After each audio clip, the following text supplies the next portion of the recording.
Hey, let's take a look at the match in Tassie yesterday. This one was actually on the verge of being, severely disrupted in many ways because of an electrical union dispute down there, but it went ahead and it was Hawthorn that turned the power on. Yeah, they did, and they went to town in the last quarter. They kicked 10 goals in this last quarter. The conditions were wet. There's the Wizard Watson just playing on and banging a goal home, but they just ran ragged yesterday against North Melbourne, and that man could be D'Ambrosio. A sneaky chance for an All-Australian wingman, but this is a game where the other finalists, I know they're playing North Melbourne, but the other finalists looking at this going, how do we stop this? So I think the other clubs are now putting a lot of time into Hawthorn where probably they weren't 10 weeks ago, but just trying to get what makes this Hawthorn side tick. And what makes them tick is there's no one superstar there. They are very even across the board. What makes them tick is their ticker. They've just got an enormous heart, haven't and they? this is the reason teams will be nervous, because of their record. I mean, since round 9, they've gone 12-3 and they've lost 2 of those games by under 2 points. And this is their recent record. They're not just beating teams, they are smashing teams. And these are some good teams there. I know Carlton were affected by injury, so it's not just the easy beats. They destroyed Collingwood, they destroyed Adelaide, they ran GWS to within 2 points. But this has been the most consistent and best side consistently since round 9, where they've gone 12-3. And I think there'd be some nervous sides waiting to play them in September. I reckon they're one of the great stories of the modern era, the way they've come from basically nowhere. And Sam Mitchell, so this Thursday night, I think it is the AFL Awards night, the All-Australian Rising Star, Coach of the Year, that type of thing.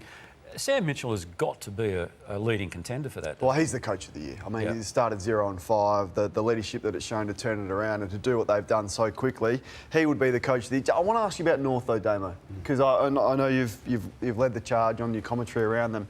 That would have been depressing playing against that Hawthorn side, losing by 124 in teaming rain when you were probably...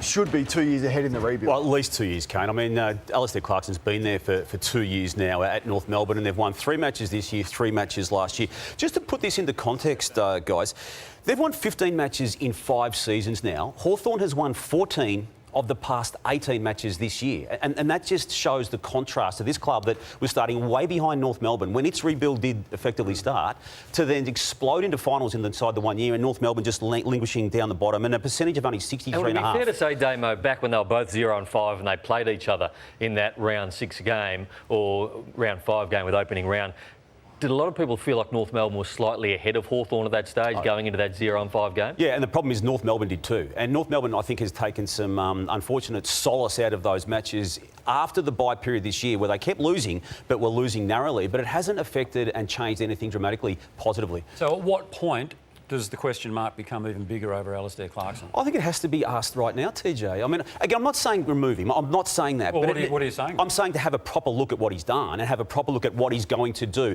This is an all-of-club review now that needs to be instituted from Sonia Hood down to Jen Watt to the list management. I mean, there are holes everywhere on this. Reviews are irrelevant to a certain... You cannot want to do meander. a review? Have a look at the ladder. You cannot meander through another season the way they've just done, TJ. And don't take any solace out of those nice, narrow losses that came in a 6 to 7 to 8 week period, because they didn't win the matches they were meant to win. They had chances to win, they didn't, and then they've fallen away so dramatically. They've got holes everywhere on the list. What would you hope to get out of another review, though? Like, what do North Melbourne people, if they did a review, what are they hoping to find? Yeah, to take some control back from Alistair Clarkson, who has been given the full keys to the football club now for 2 seasons. So who needs to take control, though? Well, the board. Away from Alistair Clarkson. The board. Well, the board can't coach. I think there's some big list management calls as well. I don't want to see another Dylan Stevens on a 5-year deal, or a Zach Fisher on another 5-year deal, or a Griffin Logue. And even retaining a Cam Zurhaar. Okay. All right. All of that. So the list management is the most crucial thing that they will do in the next 3 months.